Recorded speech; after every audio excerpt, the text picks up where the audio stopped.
ବେଳେବେଳେ ଆମକୁ ଲାଗେ ଆମେ ବହୁତ କିଛି ହରେଇଲେ। ଆମ ପାଖରେ ଯାହା ବି ଥିଲା, ଆମେ ଯାହାକୁ ଭଲ ପାଉଥିଲେ ସେ ଆମକୁ ଧରିଗଲା। ଆମେ ଯାହା ଡ୍ରିମ୍ ଥିଲା ଫୁଲଫିଲ୍ ହେଲାନି। ଚାକିରି ଯୋଉଟା ଖୋଜୁଥିଲେ ମିଳିଲାନି। କିନ୍ତୁ ବହୁତ କେବେ ଭାବିଛି ସ୍ୱୟଂ ଭଗବାନ, ସ୍ୱୟଂ ଶ୍ରୀକୃଷ୍ଣ କେତେ ଦୁଃଖ କଷ୍ଟ ସହିଛନ୍ତି। ଯେତେବେଳେ ଜନ୍ମ ହେଲେ ନିଜ ମା ବାପାଟା ଦୂରେଇ ଦେଲେ। ଯେତେବେଳେ ଛୋଟ ଥିଲେ କେତେ ଅସ୍ତ୍ର ତାଙ୍କୁ ମାରିବା ପାଇଁ ଚେଷ୍ଟା।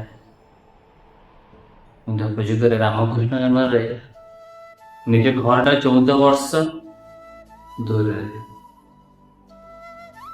କଟା କରୁଛନ୍ତି। ତାଙ୍କ ଭଲ ପାଇବାକୁ ବି ସିଏ ପାଇନଥିଲେ।